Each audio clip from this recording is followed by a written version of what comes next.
2 years ago, I posted my Battlesmith video on the 29th of December. It was my last video of the year. Now we're here on the 26th of December, probably, and it's my last video of 2025. I don't know why, but I find that kind of funny. Anyways, new Battlesmith. Not only did the Artificer get stronger, but so did this. The ranking is still the same. This is the second best Artificer in the game, which is beaten by Artillerist for printing more and better items, and being much more useful for the team with spamming temp HP, and being much more range friendly. But this subclass has some advantages over Artillerist, so let's talk about them. Welcome to Pack Tactics, and thank you very much for this fantastic year. It's been great. And now this spell list is great. It hasn't changed. I rated it okay last time, but what has changed are these two spells here. Aura Vitality and Conjure Barrage are so much stronger now. Conjure Barrage is a 60-foot cone that does 5d8 force damage with half on a save. It's weaker than Fireball damage-wise, and Fireball is easier to place because you don't need to move around and stuff. And you can Fireball from far distances. But with Conjure Barrage, you select who gets affected by the spell. So this is much more martial friendly. Kobold, they're always in the way. It's so annoying. I don't think it's that bad as most people make it out to be. And I find that people are fine with getting blasted, but this spell is definitely better at majority of tables. And if I had the option to pick this or Fireball, I would pick this. As for Aura Vitality, nothing changed except you can circle cast it with your friends, which can make it last an hour or longer, which is insanely useful out of combat because the entire party can easily heal up. This is now the best healing spell in the entire game. The secondary caster does need to expend a spell slot, but it can just be a first level slot for them. It's 100% worth it. As for the other spells, Shield is awesome, and Fire Shield is above average, but I don't really recommend it. The reason why is because your Conjure Barrage and Aura Vitality are so powerful. And you can also pick up Tiny Servant. Next, Battle Ready. Battlesmith is really the Gish Artificer, and this hasn't changed. You can still equip martial weapons, and use them as a spellcasting focus, and use your Intelligence mod for attacks and damage rolls. Good stuff.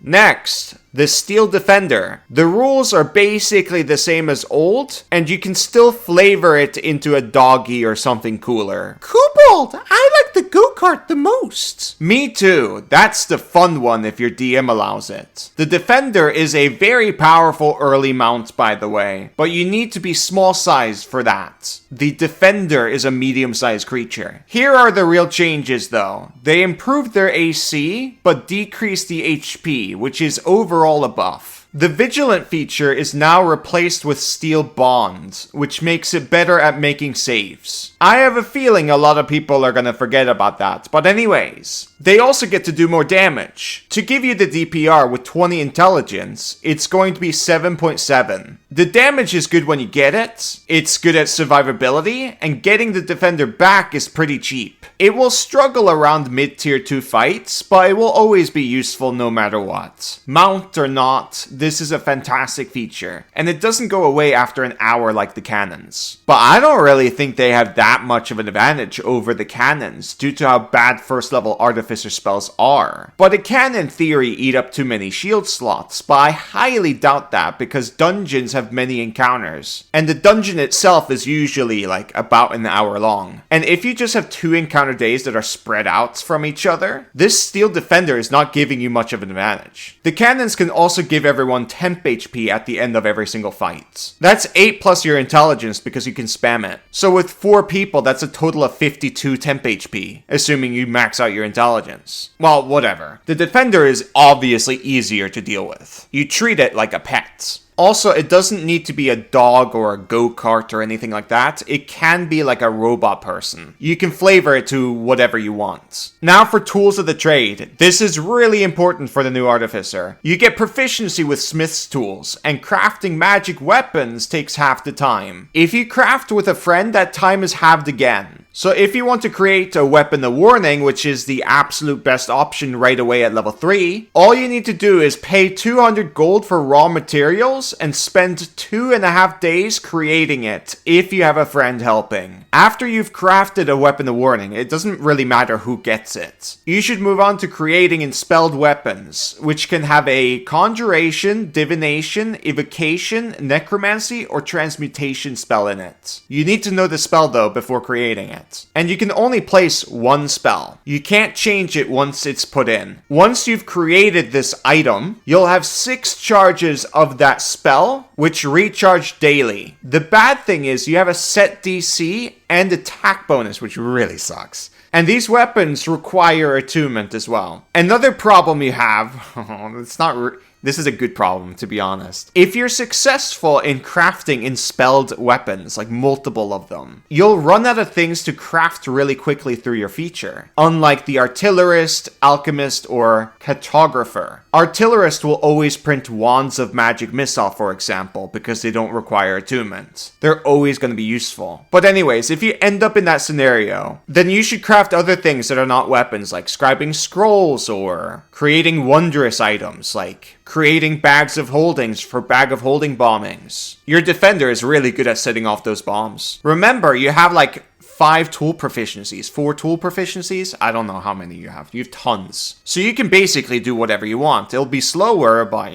you're keeping things in production. You're being an artificer. But let's steer back to the Enspelled weapons. There's a problem you have, and this is a big kick in the balls. Your first level spell list is so bad that you have to multiclass to get a better list. Like, look how terrible these options are. Woofda! I looked around the multiclass options for a better list, like Wizard, and nothing seems to beat like a regular Wand of Magic Missile, surprisingly. The best I could find is an Enspelled Weapon of Entangle, which you can grab through the Magic Initiate feature. That's a Druid spell, but remember, your DC is set to like 13. But hey, the spell has automatic difficult terrain, so there's that. Another great option is Goodberry, funnily enough, because you get 60 berries worth of healing out of combat, which you and your party can eat. The second level Artificer list is better, but then you have to craft a rare magic item, which costs 2,000 gold and takes 12.5 days. The 4 best options you really have are Heat Metal, Vortex Warp, Spider Climb, and Rope Trick. Once you hit level 9, that's when crafting Enspelled weapons gets amazing, because you can put Conjure Barrage in the weapon, and the crafting time is the same as a rare item. Even though your DC is set to 15, it will always be amazing because of the half damage. I made a video about the math around it.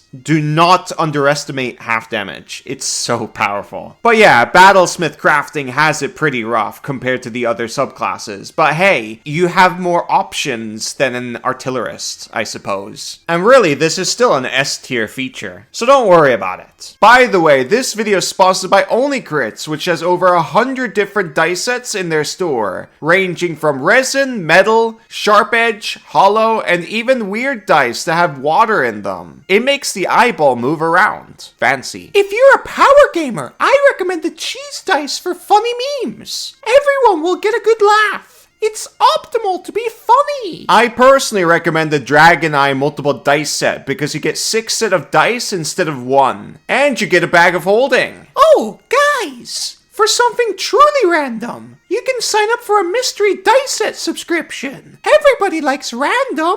Except for Cobalt, because he's boring. I'm very boring. I highly recommend checking out Only Crits. They're awesome. I talk about them all the time. Use the code PACKTACTICS for a 15% discount. Head on over there now by using my link. It's in the description. Back to the video. Extra attack is straightforward, but if you're doing a ranged build with a musket or crossbow, you'll need a feat to bypass the reloading property or create a repeating shot. I don't recommend repeating shots with 2025 Artificer because your 6th level plans have way better options like transmuting multiple pipes of haunting. It's also attunement. If you're ranged and you don't feel like going through gunner or crossbow expert, then just use a longbow instead. I do prefer extra attack over true strike, by the way. I've always been an extra attack enjoyer. It's usually more DPR. Next, 9th level, Arcane Jolt. but it's the same as old. You have a number of uses which you regain on a long rest that function either like a classic smite or heal, but you can only activate it once per turn. Really, we should kinda be thinking like an old classic paladin here. We should just use the damage when we crit. That way, the damage doubles. Now for the capstone, it's nerfed. They removed a bullet point, basically. This used to give the defender a +2 AC. Everything else is the same as old, and these are small damage increases. They are really peanuts compared to what an artillerist gets with having 2 cannons that can both provide half cover to the whole party. That's +2 AC and +2 dex to potentially everyone. Also, the artillerist gets Wall of Force later, which is absolutely nuts. But anyways,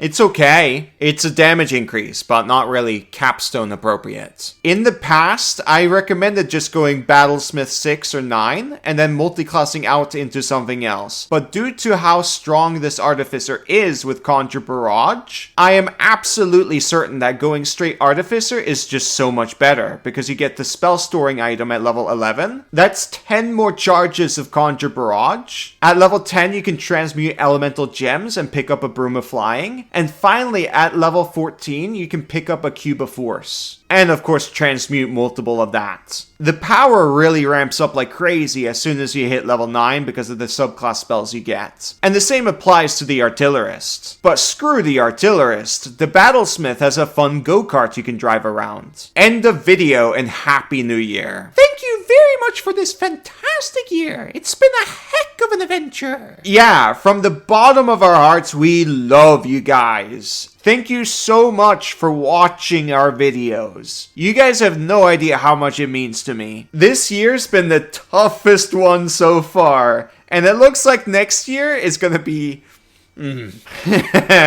even harder.